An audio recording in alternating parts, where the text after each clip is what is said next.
Estoy conectándonos para Facebook Live.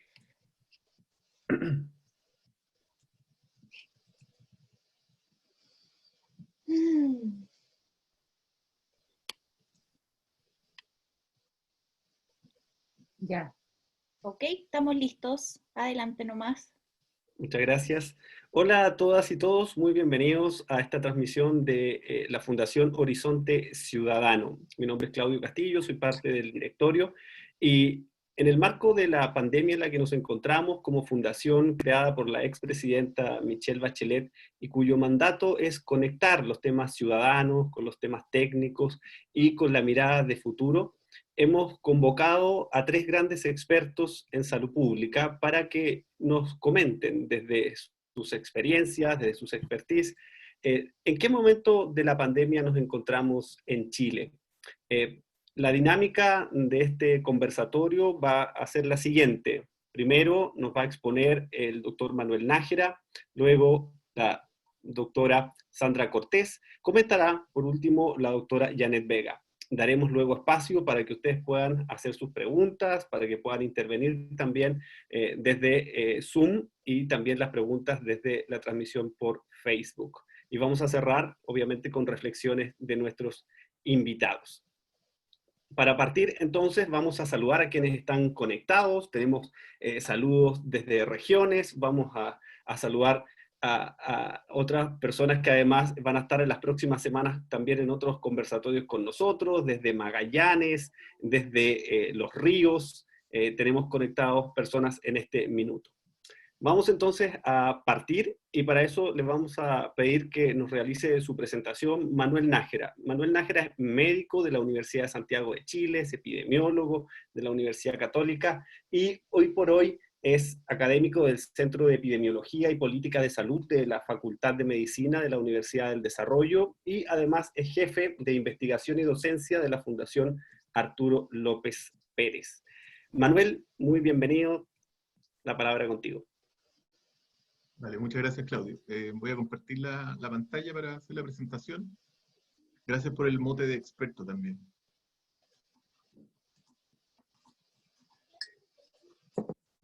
Bueno, primero saludarlos a todos y a todos los que están asistiendo hoy día a la reunión. Saludar a Sandra y a Janet también, compañeras de la presentación de hoy. Yo voy a hacer una presentación introductoria respecto a la situación epidemiológica general, tratando de hacer un barrido por los principales indicadores al día de hoy, ¿cierto? Sandra después va a complementar con otras cosas desde su mirada, y bueno, Janet va a hacer un comentario final, me imagino que también sobre la situación, así que va a ser como bien compartida la información que entreguemos. Lo que yo les quiero mostrar primero es un resumen de la situación global al día, pequeño.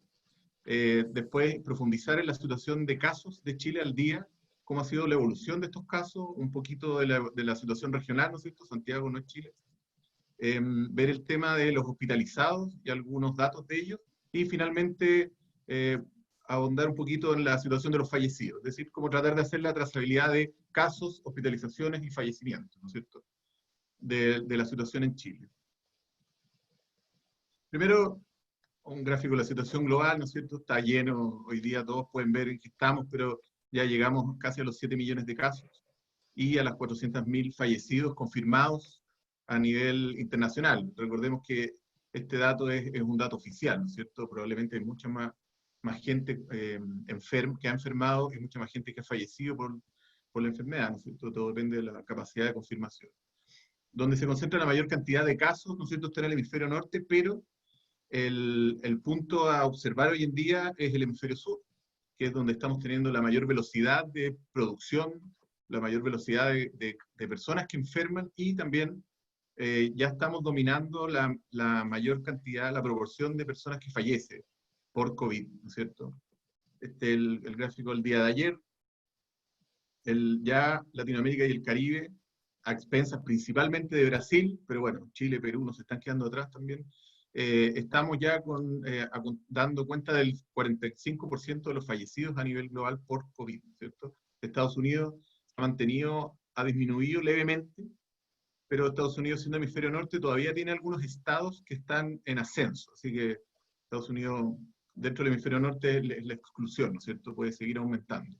Y ya vemos las noticias de Europa, de gran parte de Asia, en que ha habido una disminución constante en el número de casos, a excepción de algunos países que están con algunos rebrotes, ¿no es cierto? Donde llama la atención lo de Corea del Sur, que han tenido una historia de control importante, pero también un rebrote importante estas últimas semanas. Esa es la situación global al día de hoy, ¿no es cierto? Donde estamos inmersos. La situación en nuestro país es una situación que también ha ido en ascenso, un ascenso un poco más lento que lo internacional. Vamos a ver después un poquito las curvas para tratar de situarnos en dónde estamos, con la ¿no es cierto?, que tienen los brotes en los distintos hemisferios. Hoy día ya tenemos 142.000 contagiados, tenemos una curva de casos que se ha compartido entre casos sintomáticos y asintomáticos detectados, que se ha informado por el gobierno. Los asintomáticos fluctúan alrededor del 10% a diario, ¿no es cierto? Ese es el promedio desde que se están midiendo. Pero lo que vemos es que tenemos estos pics en ascenso semanales, no sé si se alcanza a ver completo, ¿no es cierto? Que tenemos cada semana un nuevo alza de datos mayor, ¿no es cierto? O sea, alza de casos nueva. Hay que recordar que esto es una enfermedad que se transmite de persona a persona, por lo tanto la curva epidémica tiende a ser estos montecitos en ascenso, ¿no es cierto? Hasta que llegamos a un tope y va a empezar a descender de la misma forma. Así que esperamos que eso ocurra pronto, no sabemos en realidad. Vamos a tratar de dilucidarlo con algunos datos. Esta es la situación de los casos confirmados comparado con algún grado de comparación a nivel internacional en el número de casos confirmados, números totales. Y aquí pueden ver que, claro, nosotros tenemos menor confirmación que el Reino Unido, que Rusia, que Brasil, bueno, que Estados Unidos, por supuesto que es el país que domina en el número de casos confirmados, ¿cierto? También son 300 millones de personas y cada estado es casi un país, ¿no? Y la imagen que más nos pega, ¿no es cierto?, que más nos asusta es cuando vemos los casos por millón de habitantes, es decir, cuando vemos la tasa de casos confirmados, este es el total acumulado, que Chile nos disparamos, ¿no es cierto? El comentario principal acá es que hay que recordar que estamos haciendo una comparación que es relativamente injusta, dado que no todos los países tienen la misma estrategia de testeo.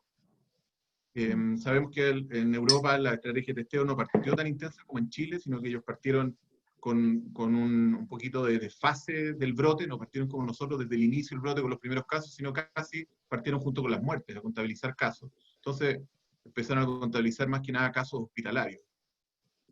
El hemisferio sur ha empezado con un poco más de tiempo, por lo tanto ha tenido una capacidad de demostrar un poquito este movimiento de casos y muertes en distintos momentos.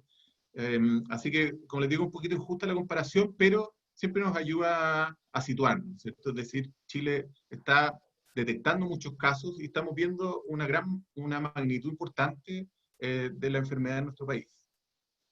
Aquí un poquito lo que les contaba de cómo lo comparamos, la evolución de los brotes en los distintos países. Y lo que vemos es que el hemisferio norte, con el inicio de la pandemia, ¿no es cierto?, tuvo este ascenso inmediato en el número de casos y en el número de fallecidos, y luego este descenso paulatino. Esta escala es una escala logarítmica, por eso se ven las curvas, no se ve la curva clásica precisa, pero ayuda a juntar, a ver la forma de las curvas, que es lo que nos interesa, ¿no es cierto?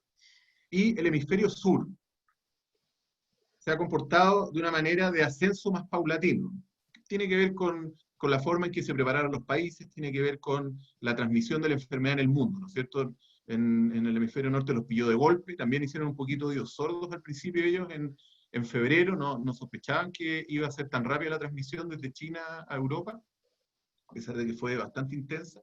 Así que se encontraron de golpe con casos y muertes, ¿no es cierto? Italia, por ejemplo, reporta su primer fallecido el 20 y tantos de febrero, y recién ahí empieza a reportar casos, cuando ya probablemente había tenido casos desde inicios de febrero, últimas semanas de enero. En cambio, Latinoamérica, como les digo, es un cuadro más paulatino. Estamos llegando, ¿no es cierto?, al tope de casos que presentaban diariamente Italia, España y el Reino Unido, que ellos reportaron. Si esto significa que vamos a empezar a descender, en realidad no lo sabemos. Lo que sí sabemos es que ellos enfrentaron el brote saliendo del invierno y empezando el verano. Que eso tiene un impacto en la enfermedad, especialmente en enfermedades que se transmiten de persona a persona, producto del hacinamiento, ¿no es cierto? Cuando hace frío nos encerramos más, ventilamos menos. Por lo tanto, la capacidad del virus de pasar de una persona a otra se aumenta porque el contacto es más estrecho.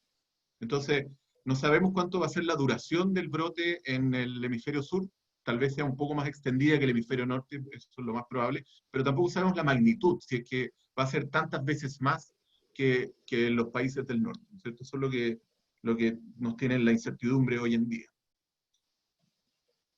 Sin embargo, a pesar de esta noticia que puede dar susto, ¿no es cierto?, no saber cómo se va a mover el brote en el futuro inmediato, sí sabemos que la prevalencia de la enfermedad, la cero prevalencia de la enfermedad, es decir, el total de personas infectadas en la primera ola del brote, ha rondado alrededor del 5% en distintos países que han hecho menciones, ¿no es cierto? Francia, España, Dinamarca, algunos estados en Estados Unidos han hecho mediciones también.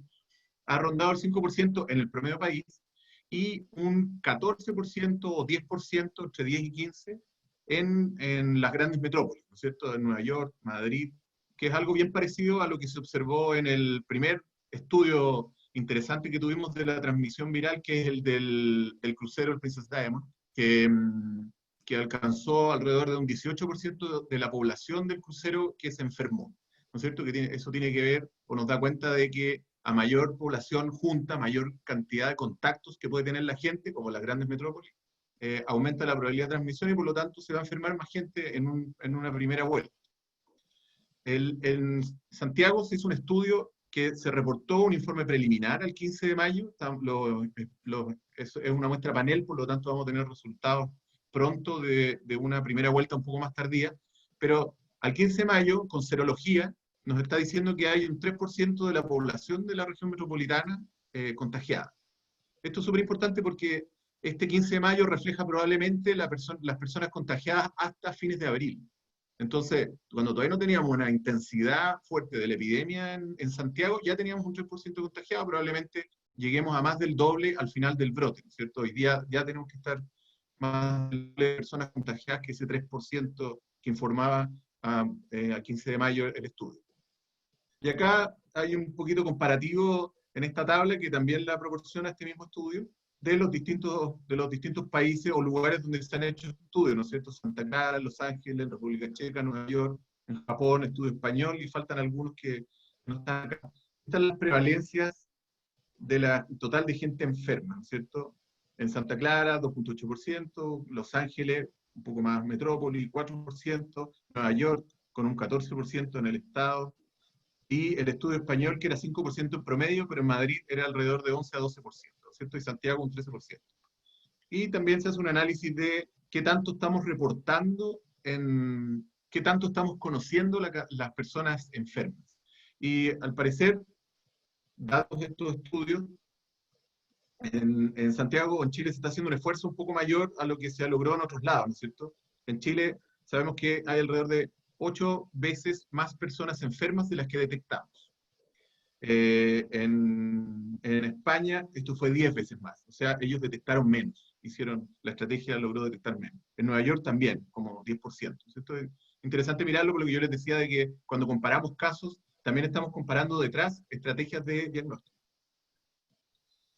Con todo, en el resumen de nuestra situación de casos, vemos que la variación semanal de los casos, es decir, entre domingo y domingo, es decir, cuántos casos se produjeron cada semana, se confirmaron en realidad cada semana, porque es con el dato de confirmación, vemos que se ha ralentizado la cantidad de casos nuevos, es decir, estamos llegando a empatar entre una semana y otra, lo que podría hablar de un control del brote, ¿no es cierto? Como les digo, una bola de cristal no tenemos, así que también podría pasar que otra zona se viera afectada y se dispararan los casos, como nos ocurrió en abril, ¿no es cierto? Que nunca se sospechó, aunque desde la epidemiología y la salud pública se comentó varias veces la posibilidad de que el brote, al llegar a los lugares más hacinados, se dispararían los casos.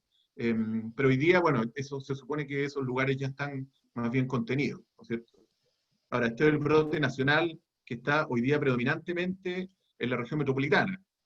Sabemos que cuando llegue a otras regiones, como lo que está ocurriendo ahora en Valparaíso, el susto que hay es que ocurra lo mismo que en la región metropolitana y no tomemos las medidas a tiempo. ¿Quiénes son las personas que han enfermado? Son principalmente hombres, pero alrededor de un 14% más de hombres que mujeres, y acá podemos ver el riesgo por edad de enfermar. Y la mayoría, el riesgo mayor está en las edades medias, ¿no es cierto?, entre los 25 y los 50, 60 años. Luego los riesgos disminuyen. ¿Por qué tiene más riesgo esa gente de enfermar? Bueno, por las características propias de la juventud y de la cantidad de contactos y movimientos que tienen esas personas, ¿no es cierto? Tienen más probabilidad de estar enfrente de una persona enferma, por lo tanto hay más riesgo de enfermar. Y el caso anecdótico de los niños que, a pesar de tener altos contactos, hoy día ya no, ¿no es cierto?, fuera de la escuela, pero los niños, por una razón fisiológica, también han tenido, al parecer, menor probabilidad de enfermar. La positividad del test, es decir, cuántos test positivos están saliendo del total de test que se están haciendo, ha variado en el tiempo. Al inicio era una positividad baja, cercana al 10%, lo que hablaba de que la estrategia que teníamos de testeo podía identificar probablemente una gran cantidad de casos y por lo tanto podíamos atender, estábamos logrando algún grado de control con las medidas. Sin embargo, ahora sabemos que la positividad está cerca del 30%, de una positividad bastante alta. La Organización Mundial de la Salud ha recomendado que la positividad se mantenga bajo 5% por un buen periodo de tiempo, al menos un periodo de incubación, como para pensar en tomar medidas de reapertura de las ciudades o recuperación de algún grado de vida normal. En relación a la cantidad de testeo, acá en la tabla, el extracto de la tabla que les pongo abajo, nos muestra que Chile está haciendo alrededor de 38.000 test por millón de habitantes, lo que nos tiene en el lugar 50 del mundo. Es decir, esta positividad del 30% y este ranking nos dice que, a pesar de que se ha hecho un gran esfuerzo en aumentar la posibilidad de testeo, todavía no es suficiente para la magnitud del brote que estamos observando. El número reproductivo efectivo es una medida que usamos en epidemiología que nos ayuda a conocer la velocidad o el impulso que tiene una epidemia en la población. El número reproductivo efectivo nos dice a diario cuántos casos se están produciendo a partir de un caso enfermo. Y bueno, vemos que al inicio del cuadro esto era alrededor de 2.6, ¿no es cierto?, que era lo que se conocía de Europa y del inicio del brote. Nosotros lo teníamos así elevado porque la gente que llegó de Europa venía con el impulso del brote europeo, ¿no es cierto? Estábamos observando en realidad lo que pasaba en España. Y luego está este pseudo control que tuvimos, que en realidad en abril hubo efectivamente una baja en la probabilidad de enfermar inicial, pero a expensas de las primeras medidas, ¿no es cierto? El cierre de escuelas, el teletrabajo, algún grado de cuarentena, pero solo, como fue una cuarentena parcial, probablemente hubo un cierto grado de exitismo también. En la medida desatendimos cierta población y desatendimos la importancia de estar midiendo y aislando los casos en toda la población. ¿Qué es lo que pasó? Que tuvimos este rebrote, ¿no es cierto?, que nos da este aumento de la velocidad de casos, que esto es lo que nos explica el descalabro de mayo, y lo que hemos observado es que se ha mantenido en el tiempo la velocidad de casos y de producción, pero que ha ido disminuyendo este último tiempo, probablemente es un efecto del observado por las cuarentenas, y estamos logrando llegar al cerca de 1. La idea del número reproductivo efectivo es mantenerlo bajo 1, ¿no es cierto?, porque eso nos indica que por cada caso activo se está generando menos de un caso nuevo, lo que habla de algún éxito de control. Sin embargo, no logramos bajar del 1. Nos hemos mantenido en este paralelo al 1, 1,1, que sé yo, que era parecido a lo que yo les mostraba de la variación semanal de los casos. La situación regional, a grandes rasgos, predominantemente región metropolitana en el número de casos. Las regiones en general han mostrado una cantidad de casos en aumento también, varias, especialmente la región de Valparaíso y las regiones del norte grande del país, que son las que han tenido un aumento mayor. Aquí podemos ver la tasa de incidencia de casos activos por población, y mientras más oscuro hay mayor riesgo, ¿no es cierto? La región metropolitana predomina por la gran cantidad de casos que tenemos hoy en día, pero no hay que dejar de mirar al norte de Chile. Todo el norte de Chile está con un color ya un poco más intenso, rojo, ¿no es cierto?, desde Valparaíso hacia arriba, Valparaíso, Coquimbo, bueno, y Tarapacá está con una intensidad también importante. Y hacia el sur Maule parece ser una de las regiones más comprometidas, luego se ha disminuido un poco el riesgo en las regiones más sureñas. Al respecto, el mismo dato del R efectivo que habíamos visto, que el de la región metropolitana es igual al del país, dado que da cuenta de casi el 80% de los casos, pero estas son las regiones que hoy día están con un impulso de casos nuevos importantes, que son la región de Arica y Parinacota, de Atacama, de Valparaíso y del Maule, ¿no es cierto? Que son regiones en que hay que observar si las medidas que estamos tomando y tal vez intensificar las medidas para evitar nuevos Santiago, ¿no es cierto? Que nos pase lo mismo. En relación a la región metropolitana, como ven, la curva es similar a la curva nacional, la domina. En azul están las fechas de toma de cuarentena y en rosadito están los feriados largos que pudieron haber aumentado ciertos grados de transmisión, ¿no es cierto?, como se conversó. Lo cierto es que la cuarentena, los primeros 15 días de cuarentena en la zona centro-norte tuvieron re poco impacto en general, y tiene una lógica eso, porque las cuarentenas, cuando uno no extrae el caso de la comunidad, es decir, no lo aísla, lo que está haciendo es encerrar a los casos con sus familias, por lo tanto, y con sus barrios, ¿no es cierto?, dado la movilidad residencial que tienen las personas. Por lo tanto, la cuarentena, ver un efecto de la cuarentena en 14 días es en realidad bien ilusorio, dado que es una cuarentena imperfecta, no solo porque la gente se mueve, sino porque no extraemos a los enfermos de la comunidad, que es la principal recomendación para cortar el brote, ¿no es cierto?, extraer al enfermo, aislarlo y conocer a sus contactos. Este es un pequeño videito de la situación de la región metropolitana para que ustedes vean cómo se incendió y cómo ha disminuido un poquito ahora por efecto de las cuarentenas el riesgo, ¿no es cierto? Aquí está el centro norte y el inicio de la cuarentena centro norte, abajo a la fecha, y luego lo observado para la zona suroriente, ¿no es cierto?, que es donde se disparó intensamente la cantidad de casos. Sabemos las condiciones de hacinamiento y de vulnerabilidad de esa zona de la región metropolitana, y la situación al día de hoy un poquito menos caótica, lo que hemos observado, ¿no es cierto?, que ahí está produciendo menos casos, pero igual es una gran cantidad de casos diarios. No hay que minimizar esa situación, no estamos en un espacio de relajo, ¿no es cierto?, no estamos en un espacio de resolución, aún. En relación a los hospitalizados en Chile han sido el 8,5% del total de enfermos detectados, y el riesgo de hospitalizarse es mayor por edad, como vemos en este gráfico, y también es mayor en el sexo masculino que en el femenino, que es algo que es acorde a lo reportado en la literatura. Esta es la gráfica de los hospitalizados y por tipo de cama en Chile, donde llama la atención dos cosas. Primero, el ascenso importante durante mayo en el número de casos hospitalizados, a expensas principalmente de personas en UCI, que es la barra de más arriba, y las personas en camas básicas, que es la barra naranja. Y este estancamiento, entre comillas, de los casos hospitalizados durante la última semana, que probablemente tenga que ver con alguna saturación de la capacidad de hospitalización, ¿no es cierto? Puede tener una explicación ahí. El informe, la Sociedad Chilena de Medicina Intensiva hace un informe diario de la ocupación de las unidades de paciente crítico. Y lo que vemos acá es lo mismo que habíamos visto antes, ¿no es cierto? Estos son la barra verde claro, son los pacientes que están en ventilación mecánica invasiva por COVID-19, que han tenido este estancamiento en las unidades de paciente crítico la última semana. Y en verde oscuro, la barra completa es el total, la disponibilidad total de ventiladores y de camas críticas. Y en verde oscuro es un poco lo que tenemos libre, ¿no es cierto? Esos 300 libres que tenemos a diario. Lo cierto es que ese número de camas libres a diario es básicamente una respuesta al bicicleteo de pacientes en que se libera la cama, el paciente que está en la urgencia va a pasar, en eso pasan un par de horas y justo se contabilizó la cama como libre, cuando en realidad es una cama ya asignada. Entonces, esta holgura no es tal, al menos en la región metropolitana, ni en otras regiones puede ser, pero en la región metropolitana y ya Valparaíso y O'Higgins no tienen esa holgura que trata de mostrar este número.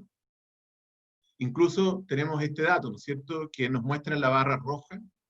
El delta rojo habla de todas las personas que están hospitalizadas en ventilación mecánica en otras unidades, distintas a unidad de paciente crítico, lo que puede ser un reflejo de una atención de tal vez una calidad distinta, y por lo tanto un aumento de la letalidad en esos cuadros. Básicamente estas personas están hospitalizadas en pabellones que se han reconvertido con las máquinas de anestesia como respiradores, que no es lo mismo exactamente, ¿no es cierto? No ofrecen una cobertura o una calidad de atención igual el ventilador de pabellón. Hay pacientes que están hospitalizados, estos son 175, ¿no es cierto? Los que están en las salas de urgencia son alrededor de 90. Y acá, donde aparece un dato relevante, preocupante también, que es los pacientes adultos en ventilación en salas de pediatría, ¿no es cierto? Los pediatras también están apoyando, han apoyado, bueno, todas las especialidades han apoyado fuertemente el tratamiento, ¿no es cierto? De eso no hay ninguna discusión. Pero sí es preocupante que estemos ocupando entonces las salas de pediatría, las ventilaciones de pediatría para tratar adultos. Tiene que ver con esto de que la respuesta a esto de que tenemos camas libres no es tal, ¿no es cierto? Estamos más bien en un colapso en ese sentido. En relación a los fallecidos, para ya ir finalizando la presentación, esta es la curva del gráfico de los fallecidos diarios. Hoy día la discusión de los fallecidos está en boca de todos, ¿no es cierto? Porque tenemos este problema en que se ha tratado de explicar un cambio de metodología, que es más bien un cambio de fuente de información para los fallecidos. Hoy día, antes se ocupaba un registro de los laboratorios que enviaban la confirmación de los PCR de los casos fallecidos, y eso es lo que se informaba. Hoy día esto cambió, y lo que se está informando es la base del registro civil, ¿no es cierto? Lo que es bueno porque el registro civil nos va a dar cuenta de mayor cantidad de casos, esperamos. Sin embargo, la explicación no ha sido muy clara y hay algunas dificultades de entender qué es lo que quieren mostrar en realidad. Y bueno, vemos el tema de hoy, ¿no es cierto? Que se presentan 19 fallecidos cuando sabemos que hay muchos más, ¿no es cierto? En días anteriores han habido cerca de 50 diarios, 60 diarios al menos del día anterior confirmado, más este delta de pacientes fallecidos que su informe llega más tarde. Así que es un dato hoy día difícil de mirar. Lo que sí, si nosotros vemos los fallecidos diarios según tipo de notificación, según la notificación antigua, que es la notificación que predominó hasta el 5 de junio, por ahí, nosotros veíamos este aumento leve diario en que nunca hemos sobrepasado los 100 casos diarios fallecidos. Sin embargo, si nosotros vemos la nueva definición, que es esta revisión que se hizo con la base del registro civil, los 650 casos nuevos, lo que vemos en realidad es que ya a mediados de mayo ya teníamos aumento por sobre los 100 casos fallecidos diarios, y en realidad la cantidad de fallecidos diarios durante mayo era el doble de lo reportado. No tengo acceso, no he podido tener acceso a la base de datos como para poder hacer el gráfico propio, así que superpuse gráficos porque ayudaba a entender un poquito lo que quería mostrar. Este es un fenómeno principalmente de mayo en adelante, ¿no es cierto? Que era algo que suponíamos que podía ocurrir, pero no que iba a ocurrir con tanta intensidad, ¿no es cierto? Al parecer el atochamiento de información del sistema antiguo de notificación de fallecidos era bastante alto, o sea, un sistema bien deficiente, y eso puede haber tenido impacto en la toma de decisiones, lo que es grave, lo que es un dato bien grave. Una última palabra para terminar: el riesgo de morir entre los enfermos es algo que se ha estudiado en el mundo. Hay un epidemiólogo norteamericano que está haciendo unos estudios estadísticos con la cantidad con los datos de los estudios de cero prevalencia, es decir, del total de personas enfermas en un país, no solamente los sintomáticos. Esto incluye también a toda la gente que se enfermó y no lo supo. Y el dato relevante es este de acá, en que con todos esos estudios, la evidencia que ya se está acumulando, sabemos que esta enfermedad lo que hace es, puede matar cerca del 1%, entre 0,5 y 1% de las personas que se enferman. Cuando una persona es sintomática, la probabilidad de morir es casi el doble, ¿no es cierto? Es como el 2%, dado que eso han mostrado los estudios. Cerca del 2% de los que se hacen sintomáticos evidentes fallecen. ¿Por qué? Porque los asintomáticos son alrededor de un 40-50%. Así que está por ahí el riesgo de morir entre las personas que enferman. Eso era lo que les quería contar. Ahora, para dar paso a la presentación de Sandra, ahí está mi correo por si quieren hacer dudas o quieren resolver dudas más adelante. Muchas gracias. Muchas gracias, Manuel, por tan excelente presentación. Ya tenemos algunas preguntas. Vamos a darle paso entonces a la presentación de Sandra Cortés. Ella es presidenta de la Sociedad Chilena de Epidemiología, de SOCHEPI. También es académica de la Universidad Católica, doctora en Salud Pública. Sandra, muy bienvenida, muchas gracias por participar. Hola, muchas gracias. Quiero verificar si se ve mi presentación. ¿Sí? Perfecto. Bueno, primero, muchísimas gracias por este espacio para la conversación y para el análisis de esta situación tan particular que estamos viviendo. Yo voy a repasar 2 o 3 conceptos básicos y me gustaría precisar algunas cuestiones desde las recomendaciones de la OMS y de cómo se ha ido abordando esta pandemia en Chile y algunas pocas experiencias que yo destaco dentro de lo que estamos haciendo acá en el país. Bueno, hay una cuestión que es importante tener en consideración y es que esta pandemia ocurre a consecuencia de un virus nuevo, de un virus que pertenece a una gran familia que se llama coronavirus, pero que no son coronavirus desconocidos para el ser humano. O sea, hace menos de 15 años ya tuvimos el SARS, el síndrome respiratorio severo, y después el síndrome respiratorio del Oriente Medio, que ya habían alertado respecto a este tipo de patologías de alto contagio y que quedaron afortunadamente contenidas en sus lugares, ¿no? Pero los coronavirus son virus que son bastante frecuentes en otras especies.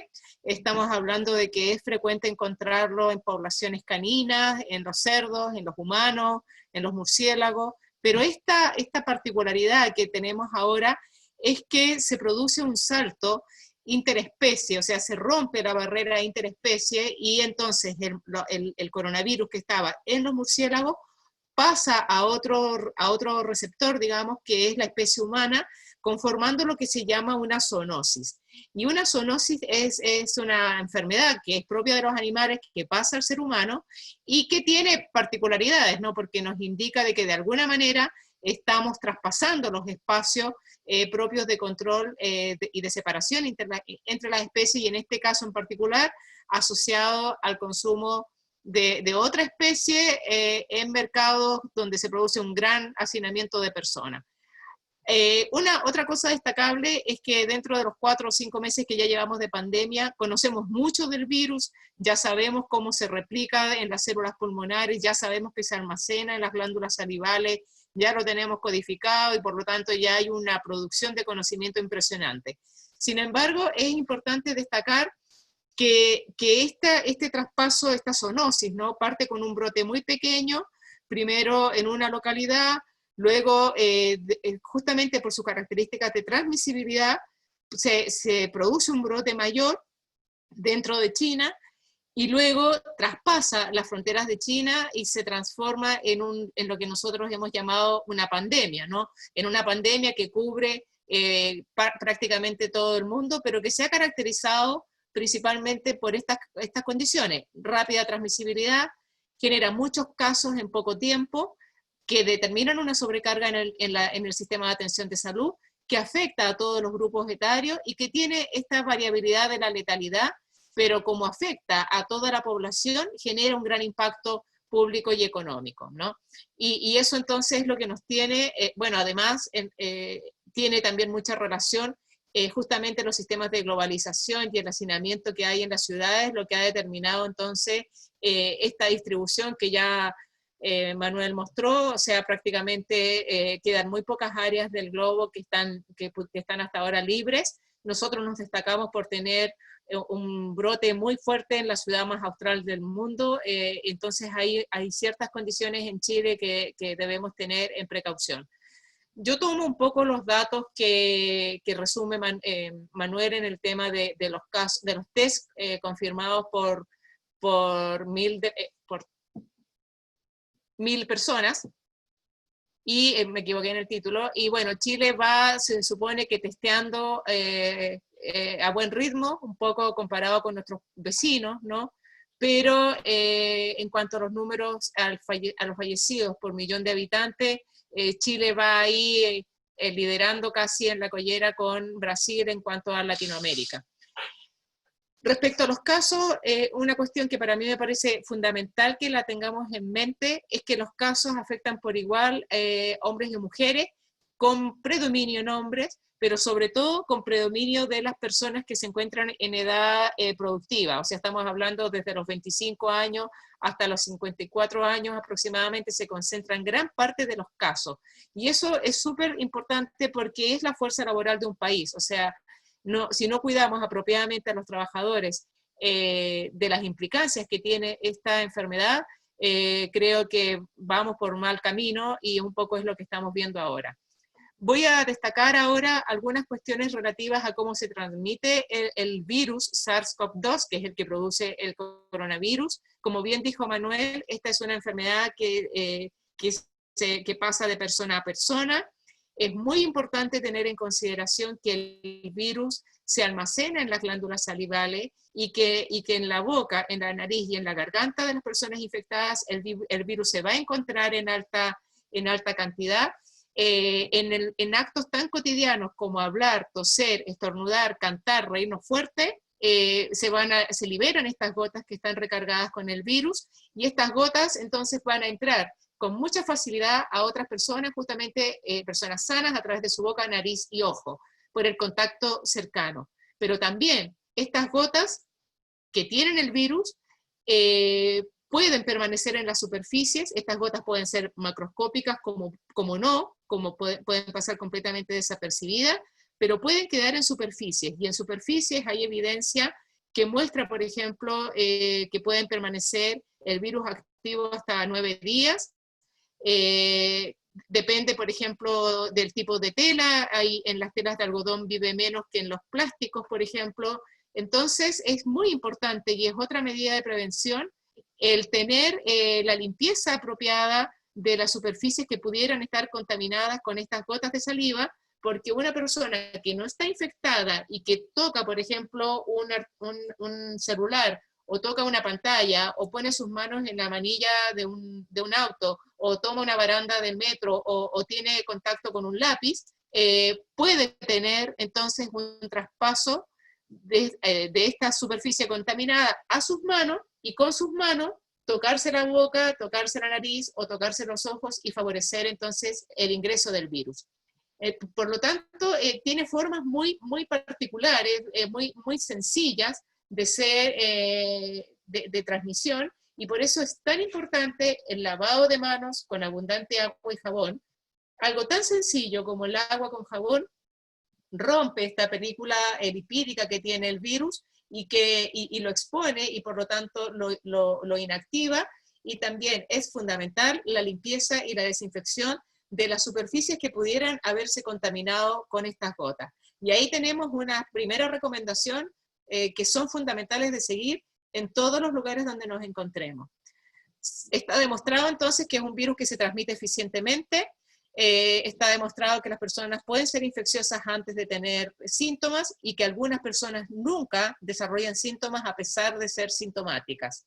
Sabemos que está en saliva, sabemos que se excreta en las heces, y sabemos entonces que se puede mantener en superficie. Y por lo tanto, la OMS y todo el discurso que se ha generado desde el principio de esta pandemia se ha concentrado principalmente en el testeo de personas sintomáticas, la identificación de sus contactos, el aislamiento de las personas positivas para poder contener y cortar la cadena de transmisión. Entonces, el foco aquí fundamental es el diagnóstico, la trazabilidad y el aislamiento. Y eso es parte de la estrategia que la OMS ha establecido como fundamental. Respecto al tema de los contactos, la transmisión es mucho más probable con un contacto cercano. A mí no me gusta mucho este término del distanciamiento social, me gusta más hablar del distanciamiento físico, porque sabemos que las partículas y que las gotas de saliva pueden trasladarse hasta aproximadamente 1,8 metros a 2 metros, y pueden permanecer en suspensión o depositarse o quedarse en el suelo, etcétera, al menos por 15 minutos o más. Entonces, cuando hablamos del contacto cercano, estamos hablando de que debemos de mantener como medida precautoria por lo menos una distancia de 2 metros, estamos hablando ahora, al principio hablábamos de 1 metro, pero ahora ya hablamos de 2, y evitar de estar más de 15 minutos en un lugar cerrado. Otra forma de transmisión importante son los ambientes compartidos. Esto quiere decir oficinas, restaurantes, buses, metros. En todos estos lugares se dan estas condiciones de que no se puede respetar la distancia mínima de 2 metros y se mantiene por más de 15 minutos. Pero también, por el contacto persona a persona, todo lo que sean elementos de comida, camas y baños compartidos van a favorecer entonces la transmisión del virus entre las personas. Y esto es súper crítico, sobre todo en lugares como son las cárceles, como son las residencias sanitarias, o sea, las residencias de personas mayores, como son los albergues, y en cualquier otro escenario vinculado al hacinamiento, en donde puedan haber muchas personas juntas que viven o que trabajan en un espacio compartido pequeño. Dentro de los términos generales, bueno, el periodo de incubación, y esto es en base a lo que sabemos de la literatura internacional, porque ustedes saben que no tenemos todos los datos que quisiéramos de Chile. Estamos hablando de un periodo de incubación que puede variar de 1 a 14 días. Estamos usando algunos síntomas y signos bien específicos, como la fiebre, la tos, los estornudos, la dificultad para respirar, el agotamiento, los dolores musculares como los principales síntomas. Y bueno, en Chile estamos hablando hasta hace un par de días atrás, yo creo, de una letalidad de un 0,3%. Estos son las personas que se mueren, dado que, o sea, es el total de muertos partido por el total de los que se han enfermado. Pero en la medida en que nos va cambiando la definición de caso, tenemos problemas para poder calcular esos indicadores. Pero importante que hay una muy alta proporción de la población, aproximadamente un 50-60%, que va a estar sintomática, ¿no? Y eso es complicado porque no sabemos muy bien cómo están excretando el virus o si han generado la debida inmunidad. ¿Qué es lo que dice la OMS? La OMS, ojo, esto no es inventar la rueda ni mucho menos. La OMS ha desarrollado a lo largo de los últimos 20 años por lo menos una serie de estrategias para el control de pandemias. Estas pandemias en general tienen que abordar principalmente el manejo clínico de los casos, el control de los puntos de entrada, el fortalecimiento de los laboratorios nacionales, la prevención y el control de la infección, que está principalmente enfocada a cortar la transmisión entre las personas, la vigilancia epidemiológica, la respuesta rápida y la investigación de los casos, la comunicación de riesgo de la que hemos hablado tanto en estos últimos tiempos, y de la coordinación, planificación y monitorización a través del país. Pero esto son recomendaciones que están muy reguladas y que se hacen efectivas a través hacia los países a través del Reglamento Sanitario Internacional, al cual Chile está adscrito desde el año 2005, y bajo el cual se establecieron una serie de estrategias y de protocolos y de procedimientos que Janet y todos los demás que han estado en el ministerio conocen, para poder hacer un abordaje integral, ¿no?, de la pandemia. Aquí tenemos todo un escenario de discusión respecto a esto, porque hay varias de estas cosas que nosotros hemos visto que no se han cumplido, pero además esto ocurre en un escenario de globalización, con muy rápidas comunicaciones entre los países, con un desarrollo increíble de tecnología, tanto para los diagnósticos, la generación de vacunas y fármacos, pero también se suponía con una vigilancia epidemiológica inmediata y con redes de salud fortalecidas. Eso es como lo que en la generalidad del problema tenemos, y en Chile, bueno, tenemos varios de estos puntos sobre los cuales podemos discutir.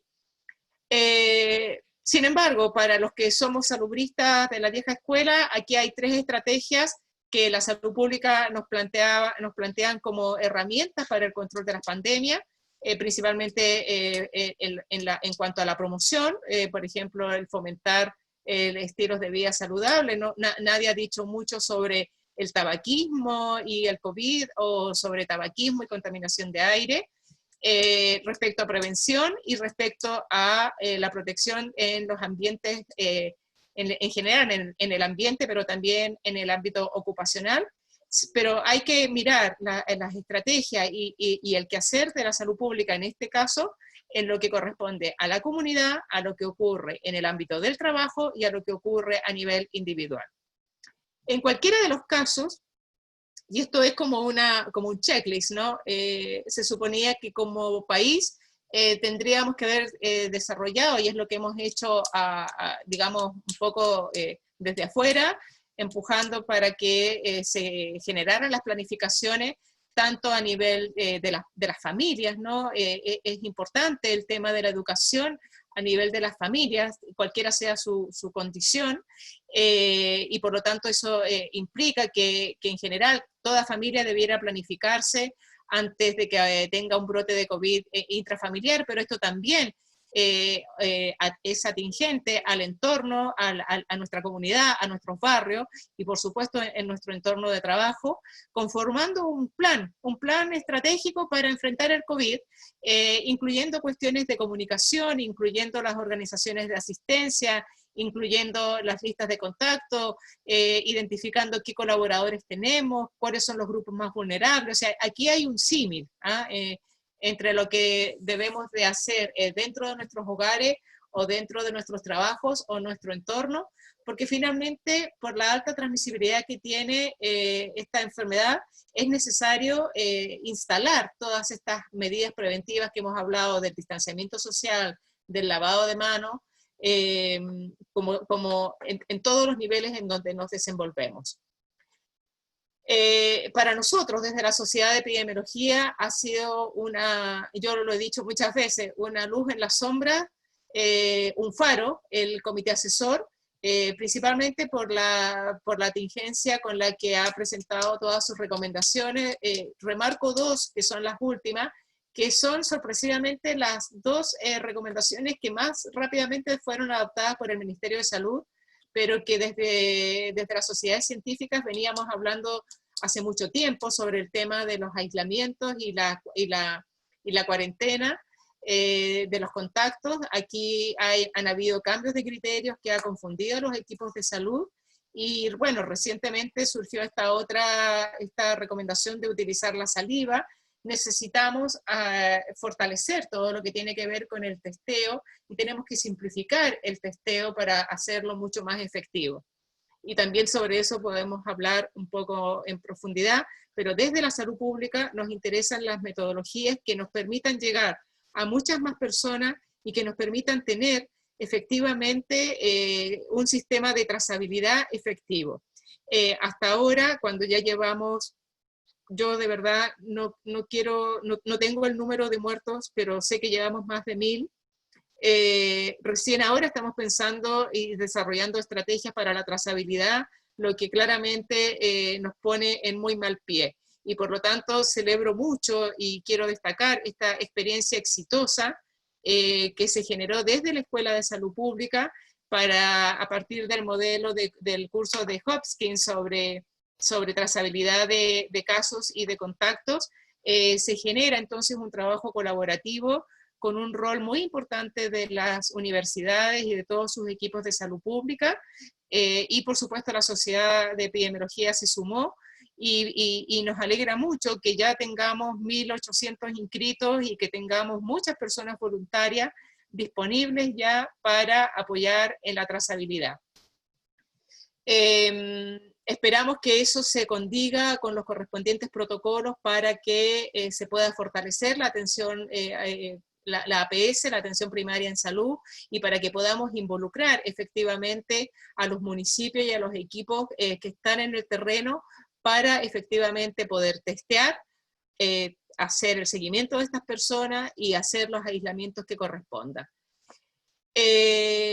También quiero destacar una experiencia exitosa que hasta lo que yo sé es una de las pocas que conozco, una empresa que presta servicios básicos sanitarios y que tiene como tarea, como responsabilidad, como una función social, que es abastecer de agua y mantener las condiciones de saneamiento y de tratamiento de agua servida, que hace aproximadamente 4 meses ya tenía un protocolo de emergencia con énfasis sanitario. Esto es lo que nosotros creemos que se debiera hacer en una empresa, ¿no? Haber dispuesto de un chequeo general a toda su población, hacer una caracterización de riesgo según los puestos que ocupa cada uno de los trabajadores, vacunarlos contra la influenza a quienes correspondía y hacer detección del virus ante los trabajadores esenciales, que son fundamentales a lo largo de la red para poder abastecer de agua y hacer tratamiento de agua servida, y usar ese criterio de trabajadores limpios, digamos, del virus para hacer su confinamiento voluntario y generar otras condiciones de aislamiento para trabajadores que presentan sintomatología sospechosa, con un apoyo a través de un call center donde entrega consejería médica al trabajador y a su familia, y generando todas las condiciones para que los trabajadores pudieran distribuirse de tal manera de asegurar el funcionamiento, haciendo ajustes de jornadas y de turnos, generando condiciones para que se reduzca el uso del transporte público. Más bien se hizo una prohibición para que se desplazaran por el transporte público hasta que este no dé garantías de condiciones de desinfección apropiadas, y por lo tanto se les entrega un bono para incentivar el uso de transportes particular o mediante vans, capacitaciones reiteradas para grupos específicos de trabajadores que pueden ser una especie de vigía dentro de los distintos niveles de riesgo que hay dentro de la empresa, y con una fuerte campaña comunicacional interna, tanto para los trabajadores como para sus familias, todos los cuales están sometidos bajo a una vigilancia sindrómica. Entonces, lo que se ha conformado finalmente es un sistema de vigilancia en salud ocupacional asociado al COVID, que considera la vigilancia del virus, que considera la vigilancia de los síntomas, que considera el control ambiental. Eso me parece que es un modelo muy interesante que nosotros esperamos que todas las empresas que están, digamos, de alguna manera delimitadas en su plan de trabajo puedan tomar en consideración, y que lo hagan en colaboración, por supuesto, con sus mutualidades o con quienes ellos consideren necesario, pero que aboga también en pos de la reactivación en alguna parte de la economía. También diría que una actividad que no sé si es exitosa o no, porque hasta ahora no nos contestan, pero hubo un llamado fuerte por parte de algunos personajes y de sociedades científicas, en los que nosotros como Sociedad de Epidemiología adherimos, que era pedir al presidente de la República propuestas bien concretas para evitar una catástrofe. Para los firmantes de esta carta, estamos ante una emergencia de salud pública que está lista para ser una catástrofe, y que ya es una catástrofe en varios lugares de la región metropolitana. Destaco aquí la urgencia para la integración de la atención primaria como un eje central del abordaje del COVID. Consideramos fundamental no solo disponer de más laboratorios para el testeo, sino que se mejoren las capacidades de este testeo. O sea, necesitamos saber cuál es la capacidad de cada laboratorio, cuánto tiempo se demora efectivamente entre que una persona recibe la orden médica y cuánto demora en tener el resultado. Hay indicadores de proceso que se pueden establecer si es que tuviéramos esa información, para hacer que el testeo sea mucho más rápido y efectivo y mejore la toma de decisiones. Hay un tema importante con lo relacionado a las licencias médicas, pero además, y lo puse un poquito en mayúscula, tenemos que empezar a hablar seriamente de residencias sanitarias con una fuerte campaña de comunicación de riesgo efectivo, tal como se hizo en los países desarrollados. Establecer residencias sanitarias que estén con distinto nivel de gravedad, mientras las personas están esperando el resultado de su análisis. Si ya tiene sintomatología sugerente de COVID, puede instalarse en una residencia sanitaria para un tipo de personas, otros para sintomatología leve y otros de alguna manera con alguna complejidad mayor, justamente para descomprimir lo que está ocurriendo, que muchos ya hemos visto, como en algunos CEFAM están personas recibiendo oxígeno y recibiendo una atención de salud eficiente. Pero para poder fortalecer esas residencias necesitamos protocolos claros y necesitamos una comunicación efectiva de los riesgos, para que las personas que están alrededor no sientan de alguna manera algún temor respecto a la infección, porque ya sabemos cómo ocurre el proceso de la transmisión. Y en esta carta nosotros pusimos especial énfasis en la necesidad de medidas sociales que permitan efectivamente que las personas puedan hacer su cuarentena, puedan hacer su aislamiento en condiciones donde no tenga que elegir entre trabajar en condiciones precarias y enfermarse, y pueda efectivamente tener los soportes económicos para mantener a su familia y para poder entonces sobrevivir. Lo sabemos, eso es público. La encuesta nacional de salud que hace nuestro Departamento de Salud Pública ha mostrado la inequidad en salud, la inequidad en acceso, y también pusimos los énfasis necesarios en el reforzamiento de las autoridades locales, la mirada particular de la infancia. Estamos teniendo un comportamiento de la enfermedad, de los casos en los niños que es distinto, y por supuesto con una perspectiva de género. A mí en lo particular me han preguntado mucho respecto al retorno. Creo que el retorno es una decisión pública, es un tema, una discusión pública que tenemos que hacer. Nosotros, por parte de otras alianzas en las que yo participo, vinculadas a clima y salud, tenemos claro que estamos ante una catástrofe que ocurre en un escenario de cambio climático y que ocurre en un contexto de alta inequidad en salud, y por lo tanto apoyamos la propuesta que hubo de una carta que se le dirigió a los 20 líderes del G20, justamente pidiendo por un retorno o una recuperación saludable, en donde repensemos cómo construimos las ciudades, en donde repensemos la gobernanza, en donde pensemos en esta ocurrencia de enfermedades emergentes y la respuesta de los sistemas de salud, y que piense también sobre todo en cuestiones que son muy factibles de hacer, como el transporte activo, el uso de las ciclovías, etc. O sea, hay una cantidad de estrategias, mucha gente talentosa en el mundo pensando en esta recuperación saludable, y esperamos también que este concepto pueda llegar también a nuestras autoridades y podamos avanzar en este escenario. Como última cosa, les dejo aquí, por favor, la revisión de fuentes de datos confiables. A pesar de todas las limitaciones de datos y ya de todo lo que se ha hablado, hay un buen repositorio de datos en el Ministerio de Ciencia. Por supuesto quisiéramos algunas cosas más. El Colegio Médico ha hecho un tremendo esfuerzo, y yo les invito a que revisen este repositorio que organizó el Colegio Médico, con todas las recomendaciones, protocolos y sugerencias que han hecho sus equipos científicos, tanto los clínicos, tanto nosotros y otras organizaciones. Aquí están las actas del comité asesor, que son de uso público, están disponibles para que cada uno pueda interpretar respecto a las temáticas que nos competen.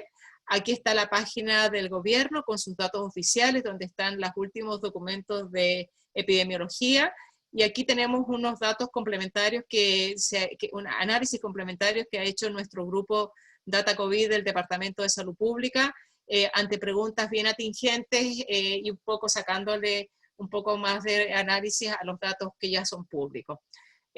También, como Manuel, aquí les dejo mi correo por si es que alguien tuviera alguna consulta, y dejo hasta aquí para que podamos tener un espacio para las preguntas.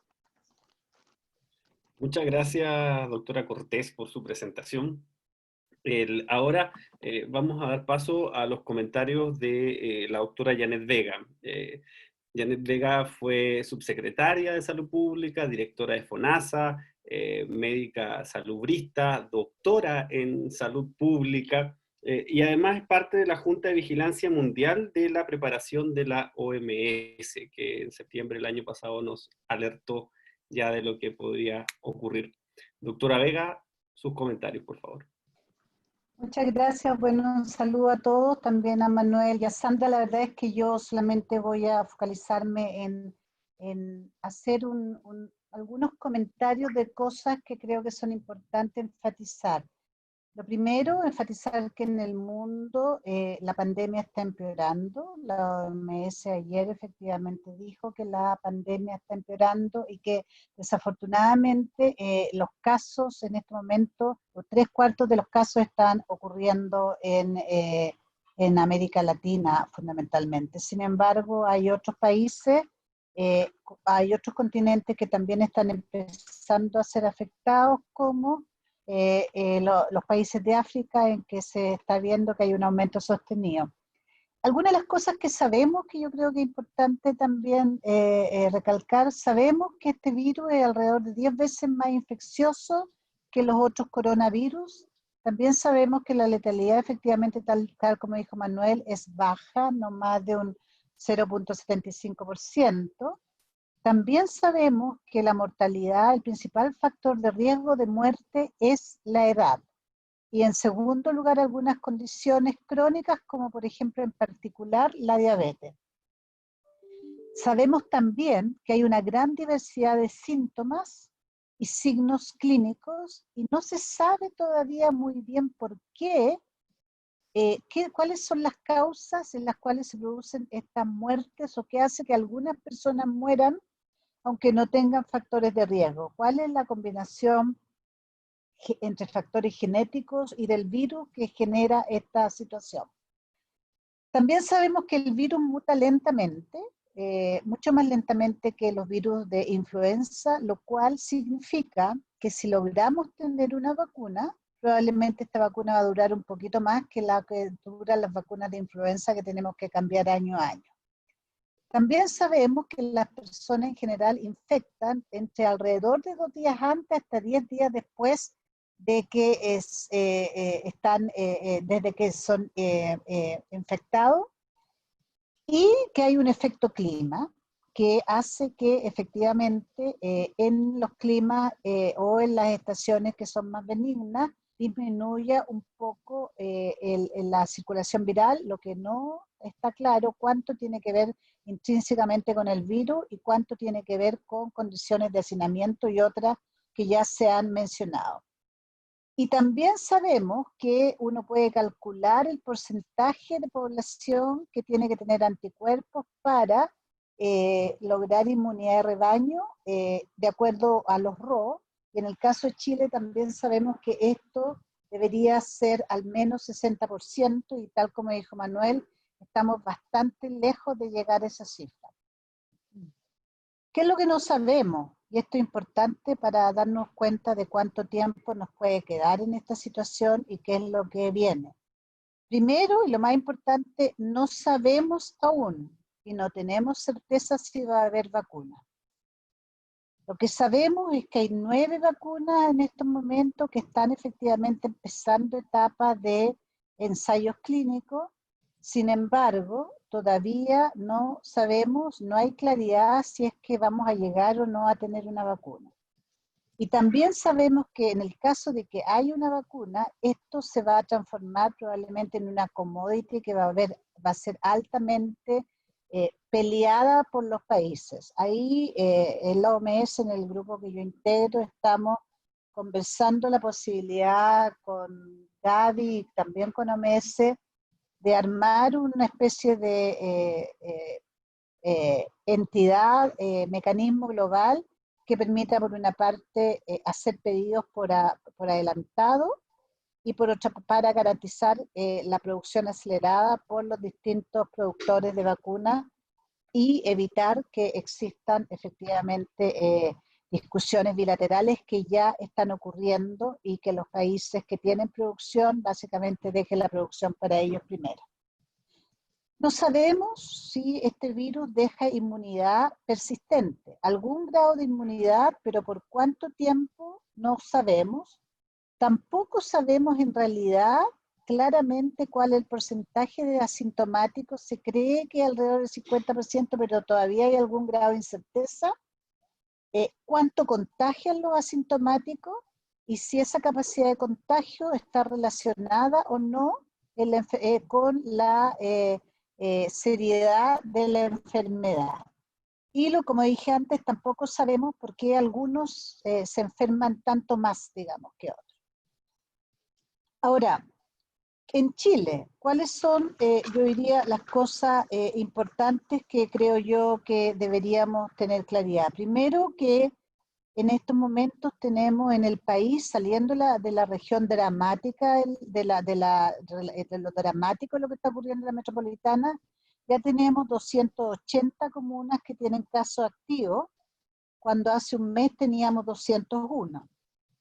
También sabemos que las cuarentenas ya no están surtiendo el efecto esperado y que la disminución de la movilidad, por lo menos en la región metropolitana, no es más que 30% en promedio. Y también sabemos que hay regiones que están yendo rápidamente al alza. La más preocupante en estos momentos es Valparaíso, que requiere con urgencia un cierre rápido y poder efectivamente sostener a las familias para que puedan tener una cuarentena efectiva. También sabemos otras cosas que son bastante preocupantes, que la tasa de funerales, por ejemplo, en Santiago, al menos en uno de los cementerios mayores, ha aumentado en alrededor del 30%, y que está aumentando en todos los cementerios, que ha habido compras importantes por hospitales y por comunas de bolsas mortuorias, más de 20.000 según una de las cifras que sale en un diario. Y por lo tanto, en resumen, tenemos una epidemia que no sabemos realmente en qué estado estamos. Suponemos que vamos subiendo, pero no sabemos aún. Tenemos la esperanza que Santiago esté estabilizada, la metro. Sin embargo, yo les puedo decir que en la red donde yo trabajo no tenemos ningún ventilador, cero. Tenemos una cantidad importante de pacientes que están siendo ventilados en emergencia, tenemos ocupados pabellones, etc. Y también tenemos problemas bastante importantes que tienen que ver con, aparte del traspaso teórico de la responsabilidad de trazar y aislar a la atención primaria, cuál va a ser el mecanismo y cuál es el plan real de trabajo para que esto se haga de una manera coordinada y que en el fondo la atención primaria pueda cumplir ese rol, que por lo demás ha estado cumpliendo ya por meses, solo que sin ningún financiamiento. ¿Cuáles son las preocupaciones que yo tengo? Bueno, la primera preocupación es estas políticas y estas decisiones tan zigzagueantes y tan poco claras, basadas en qué. Un ejemplo de esto es la porfía en establecer la cuarentena en la región de Valparaíso, que va a probablemente llevar a lo mismo que nos pasó en la metropolitana, que se lo dijimos y no nos hicieron caso. También hay esta política zigzagueante que al final uno no sabe si es una estrategia más bien política o qué, de un día decir una cosa, un día definir que cuarentena es 14 días, el otro día definir que la cuarentena no, en realidad no es 14 días, un día decir que podemos retornar seguramente, luego decir que cómo es posible que la población no esté respetando la cuarentena, bueno, etcétera. Ustedes saben, y hay incluso cronologías de tiempo en que van mostrando las decisiones y el efecto que ha tenido en la pandemia, lo cual es bastante complejo. También relacionado con esta, la comunicación de riesgo, en mi opinión, ha sido bastante falente, que ha llevado finalmente a la falta de credibilidad total, o muy total, o solamente con un grupo, digamos, que más bien sigue apoyando la estrategia, yo diría por razones más bien ideológicas que de otro tipo, pero la gran mayoría de la población ya no tiene ninguna credibilidad en lo que dicen sus autoridades. Es difícil tener credibilidad cuando uno ve que las autoridades no están haciendo lo que están predicando. También tenemos claridad, los que somos un poquito más conocedores o que hemos tenido un poquito más de experiencia, que las estrategias no están siendo basadas en evidencia, que en la práctica la primera estrategia estuvo basada en un estudio de un equipo de ingenieros de una de las universidades chilenas que miró la migración y cómo se movían las personas, y en base a eso salieron con la idea de estas cuarentenas dinámicas, que por cierto fueron un fracaso, y que en la práctica lo que se ha hecho es una política de inmunidad de rebaño, que por cierto no se va a alcanzar, considerando que las prevalencias de inmunidad son bastante bajas en la mayoría de los países que han tenido brotes epidémicos bien avanzados. Entre las decisiones zigzagueantes, la tardío de la definición de que efectivamente teníamos que hacer mucho más testeo. Ahora en estos momentos que está toda la estrategia de testeo, la verdad es que da lo mismo, porque todo lo que está funcionando es COVID y lo que deberíamos movernos con rapidez es a definir que todo lo que es caso clínico compatible es COVID, porque el resto es solamente tensionar la red cuando sabemos que la gran mayoría son COVID, y también lo tardío para poder efectivamente involucrar a la atención primaria. Y yo creo que es el definir la estrategia de atención primaria, que contempla al menos todo lo que tiene que ver con seguimiento de casos clínicos, aislamiento y trazabilidad de contacto, pero no solo eso, sino que el fortalecimiento de las redes comunitarias para que las familias puedan estar realmente en cuarentena y conectarlas con lo que llaman que el intersector, todo el tema de conectar la atención primaria con las necesidades de hospitalización. Quiero decirles que en este momento hay pacientes que están hospitalizados en la atención primaria en condiciones bastante paupérrimas. El tema de reordenar de manera sistemática los espacios físicos, los turnos, generar turnos, ordenar bien lo que es telemedicina y mantener lo básico que es la epidemia que viene detrás. Y por cierto, todo lo que tiene que ver con el apoyo al personal de salud, con elementos de protección personal y con recursos que son los que se requieren. Entonces, yo creo que si uno tuviera que evaluar en qué estado estamos en este momento, la pregunta en qué estamos, yo diría, estamos en este momento en el peor de los mundos y hay que decirlo con todas sus letras. Tenemos autoridades que la estrategia no aparece clara, tenemos estrategias tardías y tenemos una situación que en el concierto país sigue todavía empeorando y por lo tanto los próximos días, diría yo, y semanas van a ser bastante críticos para ver si vamos a mantenernos en esta situación por meses o si vamos a ser capaces de llegar a pensar en empezar a hacer un retorno a la normalidad. Y con los efectos económicos que no voy a discutir en esta oportunidad, pero que daría lugar a otra serie de comentarios probablemente de media hora.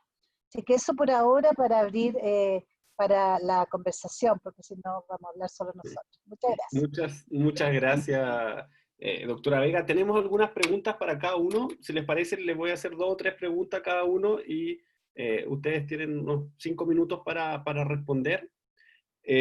Vamos a partir con el mismo orden de presentación. A Manuel, Fabiola le pregunta respecto de si se tuvo que activar un sistema paralelo de conteo de las camas intensivas. ¿Por qué no se activó entonces un registro paralelo de muertos o de personas fallecidas? ¿Eso es lo que hace falta para poder tener mejores datos? Asociado a esa misma pregunta, Manuel, también preguntaban algunas personas respecto de esta nueva metodología de conteo de víctimas de MinSal que tú señalaste. ¿Cuándo vamos a ver efectivamente los datos más ciertos y cuánto es el desfase de información que se genera? Y la tercera pregunta respecto de el sistema estadístico nacional. ¿Cuál es el problema? ¿Hay una falla de base? ¿Es un problema de administración? ¿Por qué la credibilidad de las estadísticas sanitarias hoy día está por el suelo? Ya, son preguntas difíciles. Tan buenas. Bueno, voy a partir por la última, que es la que uno se acuerda al tiro. Yo creo que el sistema estadístico nacional, comparado en el concierto internacional, no es malo, ¿no es cierto? No, tenemos una buena capacidad de no solamente identificación de causas de muerte, sino también de tipos de consulta. El tema que yo creo, el tema más relevante es la falta de modernización del sistema. Por lo tanto, tenemos un sistema que es lento, que nos demoramos en tener un dato claro y preciso de lo que ocurrió, ¿no es cierto? Y por lo tanto, es un sistema que nos permite hacer análisis a retrospectiva más que una toma de decisiones inmediatas. Ahora, si es que no hay confianza en el sistema, yo creo que eso básicamente es porque cuando se requiere el sistema para tomar decisiones, como ahora, no se ha utilizado de la manera correcta, ¿cierto? O no se ha tratado de modernizar o de apoyar para que ayude a la toma de decisiones inmediata, que es algo que efectivamente tenemos un problema. En el tema del sistema de vigilancia de enfermedades infecciosas, que es un buen sistema, pero es bastante lento y tardío. Entonces ya lo vimos, por ejemplo, el año 2013, en que tuvimos un brote por enfermedad meningocócica, ¿no es cierto?, cuando se introdujo la meningitis por la bacteria, la W135, la cepa, en que después de un año de brote y de aumento de la mortalidad, aumento casi al doble de la mortalidad de la que teníamos previamente, de la letalidad, perdón, de la enfermedad, se determinó que había un brote de la enfermedad, ¿no es cierto? O sea, en ese sentido el sistema de vigilancia logró reconocerlo, pero tarde. A eso me refiero yo, en que no es un mal sistema, pero que falta modernización y por lo tanto que ayude efectivamente a la toma de decisiones, que es algo que no ha logrado últimamente. La otra pregunta, Claudio, me dijiste era de los fallecidos, ¿no es cierto? Sí, respecto del sistema de fallecidos, si se debiera activar un sistema de conteo paralelo y la nueva metodología. Sí, no, mira, yo creo que la nueva metodología del cambio de la fuente de los fallecidos no es incorrecto, de algo que debería haberse hecho. Sin embargo, el problema del registro civil es que el registro civil tiene que digitar cada certificado de función. Sin duda que es el lugar donde nosotros podemos más rápidamente identificar a todos aquellos casos sospechosos de haber fallecido por COVID, dado que el médico, la médica son los que anotan la causa de muerte, ¿no es cierto? Y ponen como causa básica probable COVID o COVID confirmado cuando fueron confirmados. Por lo tanto, es la fuente a la que hay que utilizar. Ahora, lo que no sabemos es si el ministro ahora indicó que se va a utilizar la fuente solo para cruzar con la base de datos de los PCR positivos y seguir informando de eso, o efectivamente vamos a conocer los PCR positivos, los PCR pendientes y todos los probables sin PCR, que también cada día van a aumentar, ¿no es cierto?, dado la magnitud de casos que estamos teniendo. Así que yo creo que ese es el problema del cambio de definición. De por sí, la estrategia es algo que deberíamos haber tomado hace mucho tiempo atrás, ¿cierto?, que es como el problema de este gobierno, que no ha tomado decisiones a tiempo y por lo tanto pagamos las consecuencias. Pero es la fuente la que tenemos que utilizar, eso está bien. Ojalá que se ocupe y se empiece a mostrar la real magnitud de lo que ocurre. Y respecto al conteo paralelo, a mí me parece que lo que logró levantar la Sociedad Chilena de Medicina Intensiva, que también tiene un conteo paralelo de fallecidos, porque ellos contabilizan los fallecidos hospitalarios en unidades críticas, ayudó a transparentar ese tipo de información, a transparentar la ocupación de la red pública, así que sin duda es una ayuda. Y de hecho, lo que muchos países hicieron al inicio de la pandemia, especialmente en Europa, fue reportar los fallecidos hospitalarios inicialmente, y luego empezaron a generar estrategias para conocer los fallecidos probables fuera de la zona hospitalaria. Entonces tal vez es algo que debería sumarse. Podría haber un registro paralelo que levantara ese dato a diario, ¿no es cierto?, como para presionar que el gobierno empiece a informar con mayor transparencia y mayor claridad esas cifras que son relevantes para la toma de decisiones. Yo estoy convencido de que si hubiéramos conocido que el doble de los fallecidos a mediados de mayo era el que estaba ocurriendo, habrían sido mucho más intensas las decisiones. Y probablemente la gente, la población, también habría podido tomar mejores decisiones propias, ¿no es cierto? También habría sopesado también los riesgos que se están observando. Manuel, una contrapregunta respecto a eso. Sabemos que la edad es el principal factor de riesgo, pero el hecho de que previo al anuncio de los fallecidos cada día se hace como una justificación de que las personas que están muriendo tienen enfermedades o son de mayor edad, ¿tiene efecto en la comunicación de riesgo y en las decisiones que toman las personas? O sea, evidente que tiene un efecto, porque lo que está tratando de hacer es como tranquilizar, ¿no es cierto? Como tratar de decir, mira, se murió el que tenía que morir. En realidad es una visión bien darwinista de la vida, ¿no es cierto? Como decir que hay gente que tiene que morir porque está en una etapa o porque es mayor de edad, cosa que ni siquiera corresponde discutirlo, yo creo, o porque tiene alguna enfermedad por la que iba a morir igual, que es algo que se ha discutido también, pero a mí me parece que no es una discusión válida decir que por eso entonces está bien que muera por COVID.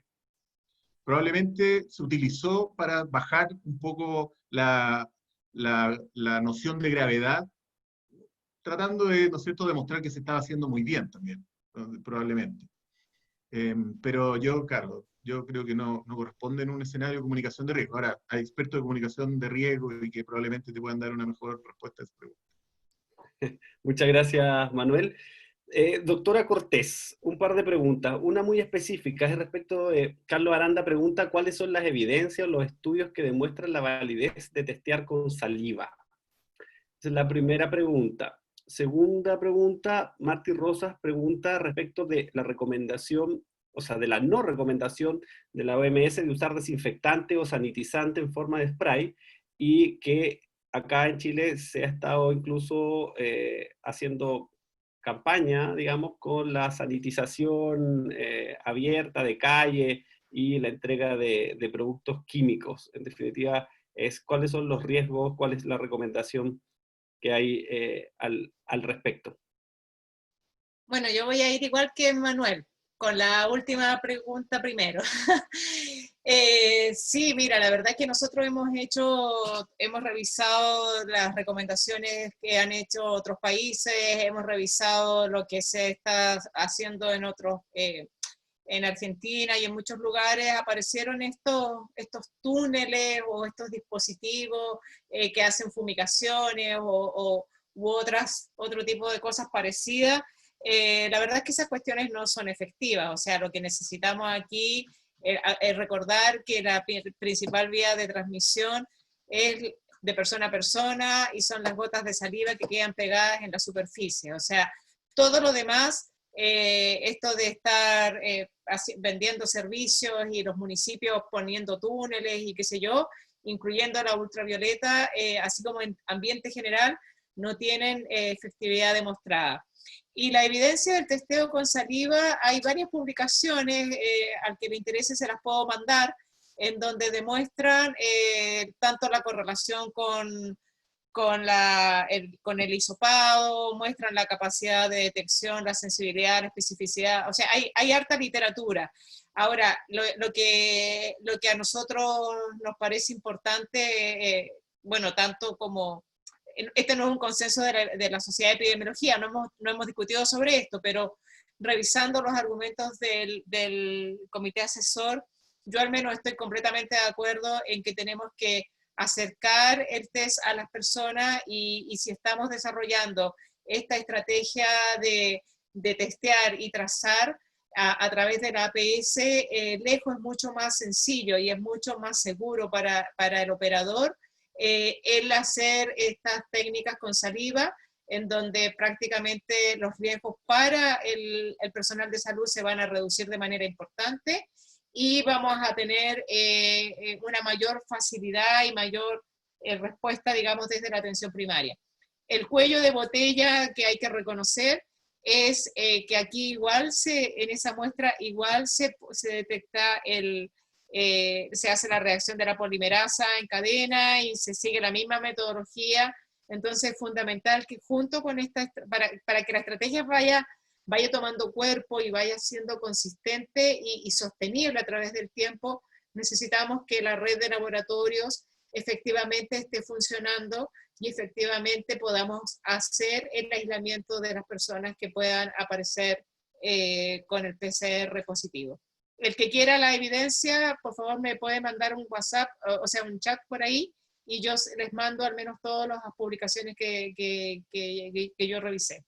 Muchas gracias. Preguntan, a propósito que usted nombró a Argentina, ¿cuál es la opinión respecto de lo que ha hecho Argentina que pareciera que les ha ido mejor a ellos que a nosotros? ¿Hay algún aprendizaje que obtener de la respuesta argentina? Sí, yo creo que hay voy a decir una cosa que es mi opinión personal, pero no da lo mismo quien gobierna, en el sentido de si se toma el gasto en salud como una inversión en la salud de las personas en detrimento de la economía.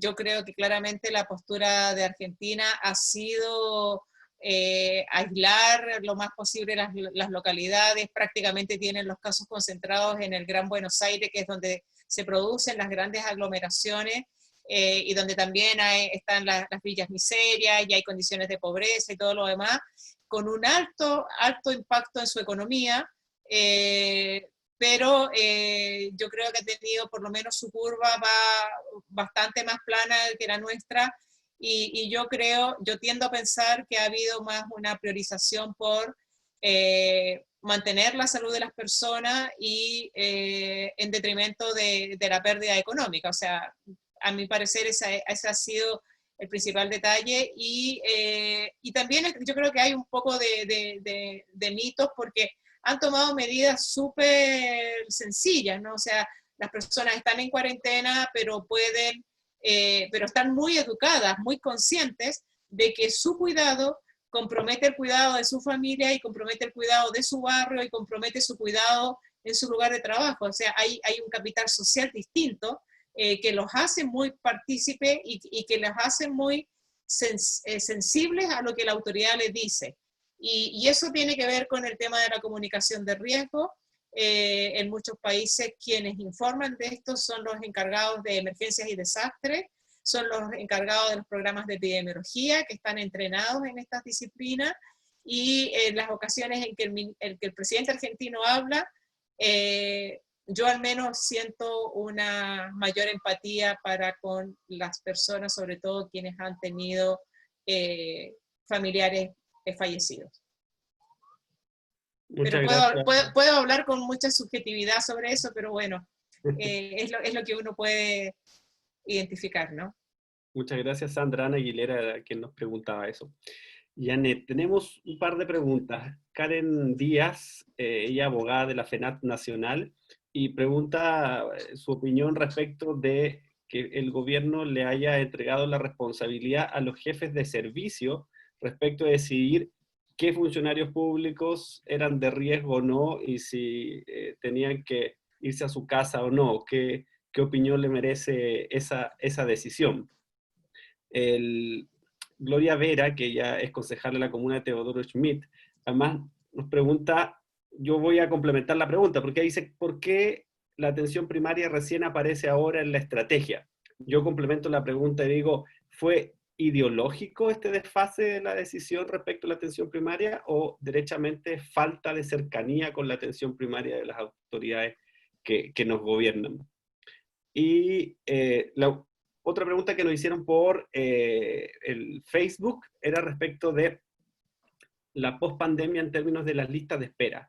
Ahí, desde su rol como exdirectora de FONASA, es si antes de la pandemia ya teníamos un problema con las listas de espera, ¿qué se puede esperar de lo que va a ocurrir después de la pandemia?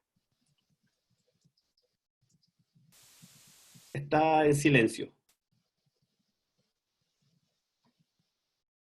Gracias por la pregunta. Antes de ir a la pregunta, quiero clarificar algo, porque es súper importante que tengamos claro lo que hizo el gobierno con el cambio de metodología de contar fallecidos.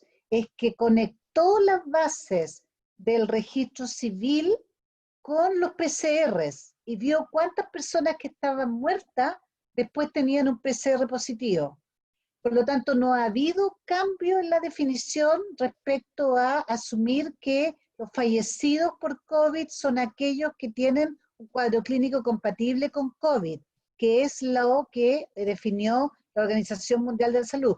Por lo tanto, el subregistro permanece un poquito menos tal vez, pero exactamente igual. Ahora, la pregunta es qué pasó entre ayer y hoy día, porque si hay 50 muertos según la Sociedad de Medicina Intensiva y aparecen 18 muertos hoy día, parece que tenemos un problema. Lo segundo que quisiera decir, porque no puedo dejarlo pasar, es que esto no se trata de elegir entre la economía o la salud. No es posible reactivar la economía si los trabajadores no están sanos, porque nuestra economía nuestra economía es una economía extractiva y de servicios básicos. Por lo tanto, si los trabajadores no están sanos, no existe ninguna posibilidad. Los trabajadores, el trabajo crea el capital y no al revés. Por lo menos en este país, yo creo que en todo el mundo, pero en fin. Entonces, eso no nos podemos perder, porque si no pisamos el palito de entrar en esa conversación. Y ahora vamos a las preguntas. Primero, ¿por qué los trabajadores? Obviamente que eso es un desaguisado más, porque debería haber estándares súper claros de las personas que hay que mandar a la casa. Trabajadores más de 65 años que trabajan porque tienen que trabajar hasta morir para poder ganar el salario, tienen que irse a sus casas, pero con la protección de su salario. Personas con enfermedades crónicas, diabetes, por ejemplo, las que sabemos que son factores de riesgo, tienen que irse a sus casas. Sobre todo trabajadores públicos que perfectamente pueden hacer teletrabajo en la mayoría de los casos. Entonces, esa pregunta de dejarlo a discreción del criterio de un jefe de servicio no corresponde a una política pública en la cual uno esté manejando una pandemia. Esas cosas tienen que ser estandarizadas y ordenadas. Con respecto a por qué la APS no fue involucrada, bueno, yo creo que aquí hay una estrategia que, si uno la analiza desde el punto de vista de la economía política, ha sido bien clara. Aquí la apuesta de este gobierno ha sido, uno, con esto nos arreglamos, lo estoy diciendo de manera bien coloquial. Dos, finalmente, por lo que me van a medir es por cuánta gente se muere. Por lo tanto, yo lo que me tengo que preocupar es de asegurar de que pueda salir de esta cuestión con decir que efectivamente no se me murieron mucha menos gente. Y tres, con estas ideas maravillosas que tenemos, vamos a ser capaces de efectivamente controlar y vamos a tener una epidemia no tan devastadora. Y esa fue la apuesta. Y la apuesta siguió siendo la apuesta, porque aquí hay un tema de jugar doble o pierde todo, hasta que llegó un momento en que era insostenible.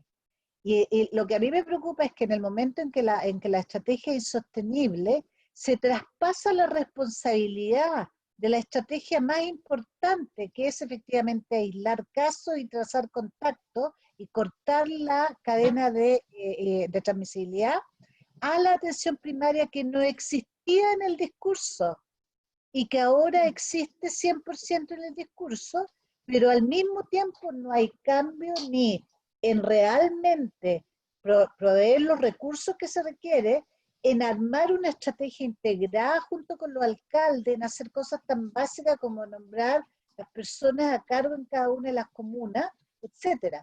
Por lo tanto, mi temor es que una vez que esto sea también una manera de alguna manera diseminar las responsabilidades, porque en el fondo es, bueno, hicimos todo lo que nos dijeron, trazamos, claro, trazamos y hicimos los test, ¿cierto? Pero un mes después de cuando ya da lo mismo porque no importaba.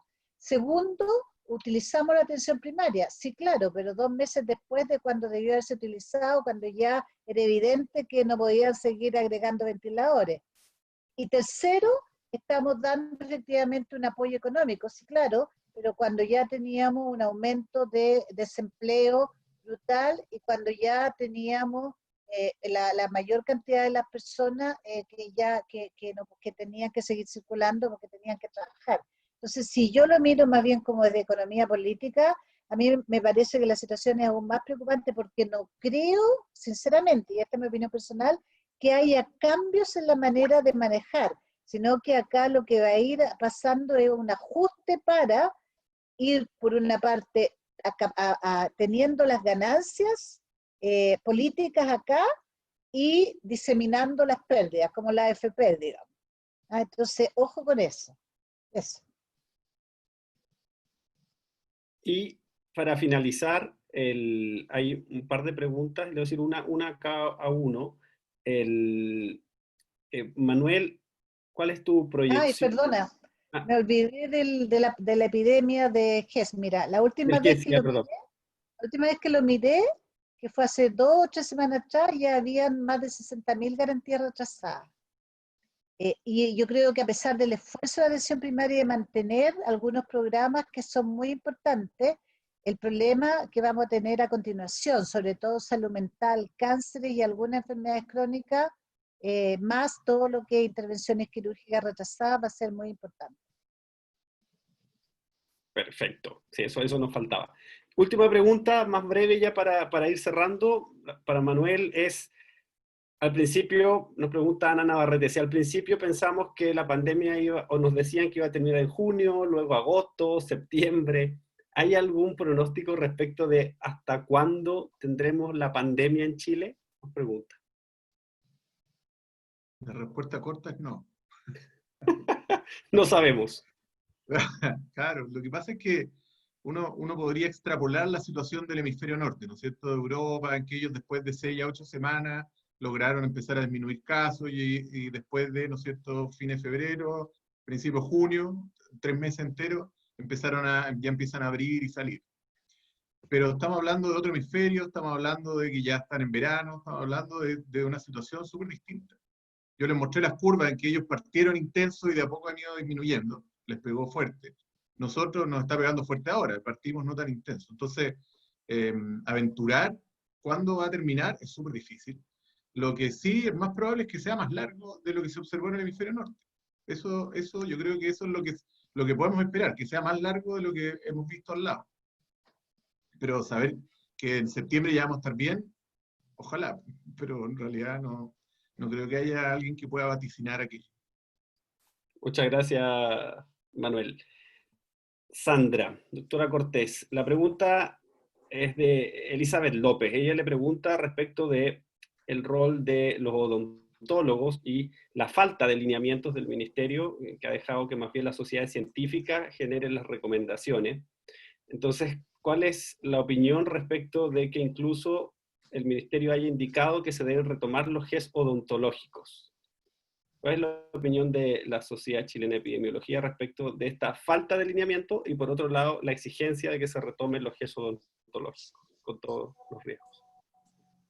Siguiendo el modo Manuel, me parece pésimo, porque sabemos que no pueden las sociedades científicas hacerse cargo de lo que le corresponde a la autoridad sanitaria. O sea, la sociedad científica recopila la evidencia, la contrasta con la realidad, hace una recomendación, la pone a disposición. O sea, si cualquiera de ustedes revisa la página del Colegio Médico, ahí también están las recomendaciones de la SOCHISPO y de muchos más. Yo no sé cuál es la razón por la cual no se han hecho lineamientos específicos para los trabajadores en lo general, ni tampoco por qué no tenemos sistemas de vigilancia de salud ocupacional para los grupos de mayor riesgo, ni tampoco tengo una respuesta de por qué las mutuales han tenido respuestas tan dispares ante una pandemia.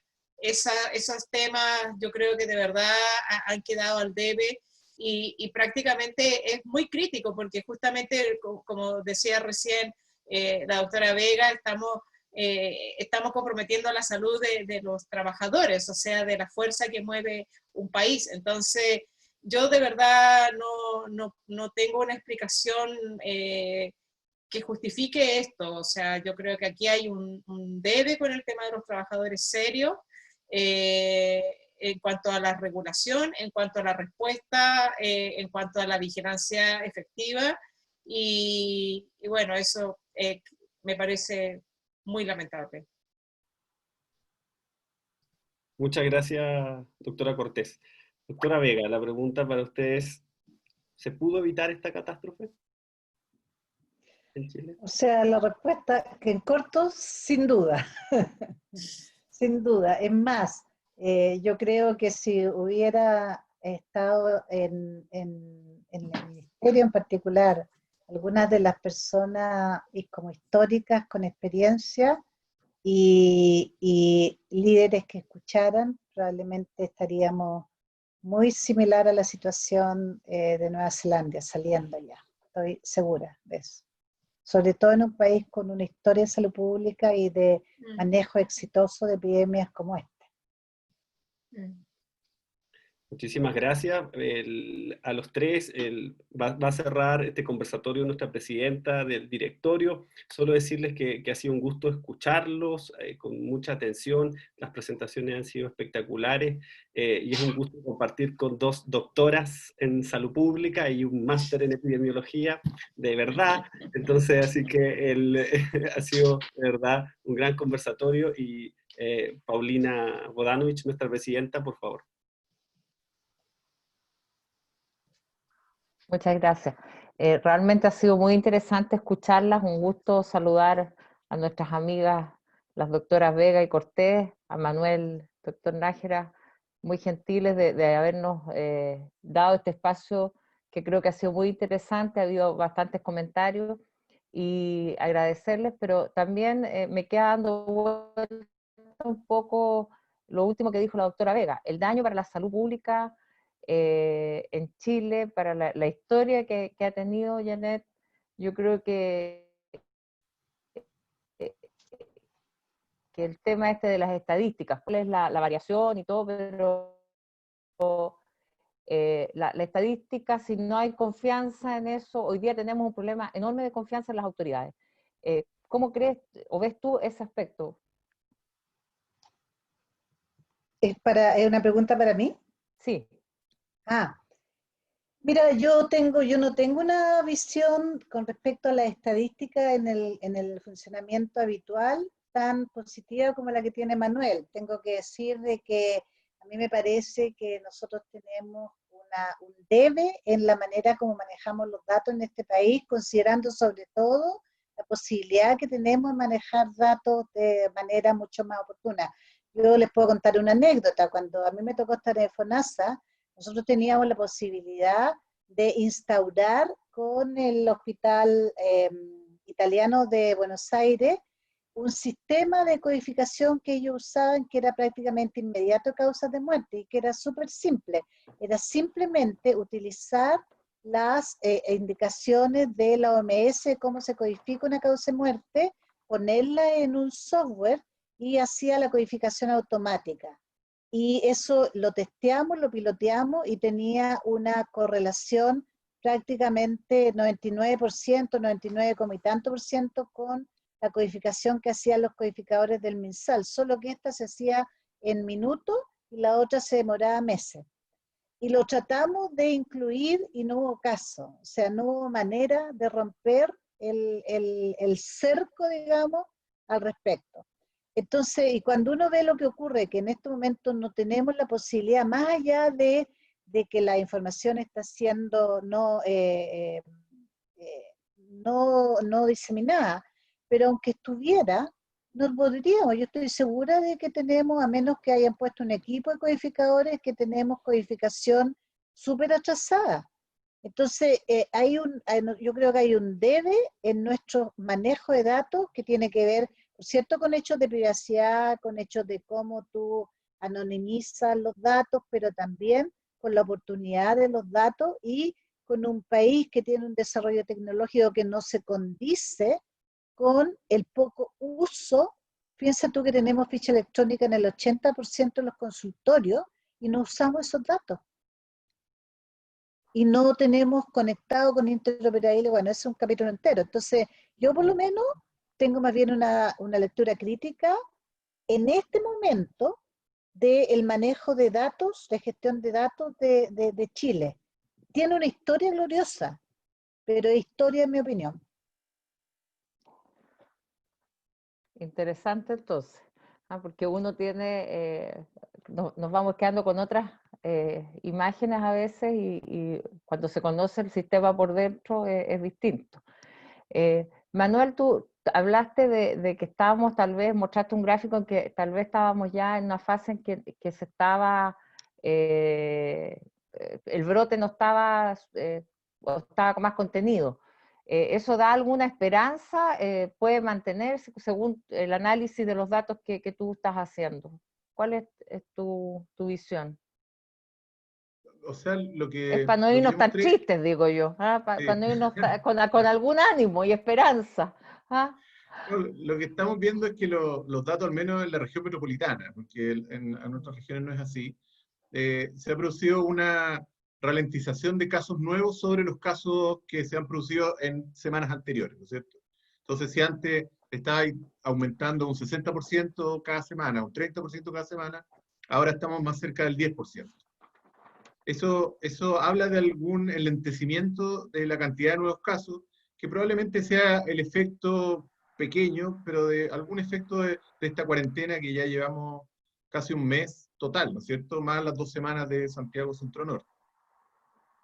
Perfecto. Pero eso no es tampoco garantía de que no vaya a pasar nada más. No es garantía de que los casos vayan a ir en descenso de ahora en adelante. Es el problema, dado que no estamos tomando las decisiones correctas, no estamos haciendo ¿cuál es la medida básica de enfrentamiento de un brote? Es cortar la cadena de transmisión, y esa medida básica se logra ubicando al caso, tomándolo y llevándolo fuera de la comunidad para que no genere nuevos casos, que es algo que no se está logrando.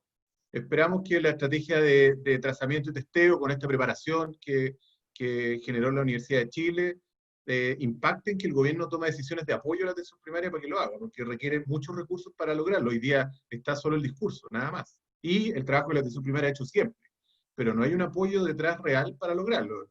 En otros países han puesto movilizaciones, camiones, búsqueda, tropas de gente por todos lados. Acá todavía no vemos eso. Yo creo que del discurso al hecho todavía se han quedado bien atrasados. Gracias, Manuel. Sandra, el hecho de que esté concentrado el mayor número de personas contagiadas en Santiago y en el norte grande, ¿ustedes lo asocian a algo, lo han estudiado? ¿Por qué podría ser? Porque por razones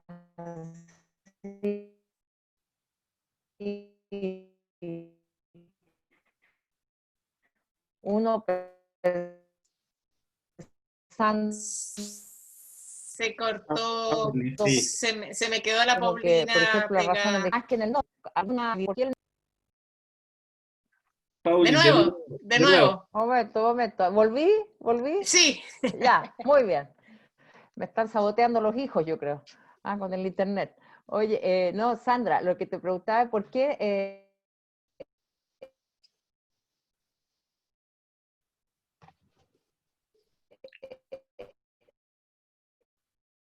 Paulina, parece que te perdimos de nuevo. en el sabotaje norte fue está completo. concentrado momento, ya, dele. No, parece que la bueno, pregunta era respecto a la concentración en Santiago y en el norte, ¿cuáles son los riesgos de que esté concentrado donde vive la mayor parte de las personas de Chile? Si logré entender. sí.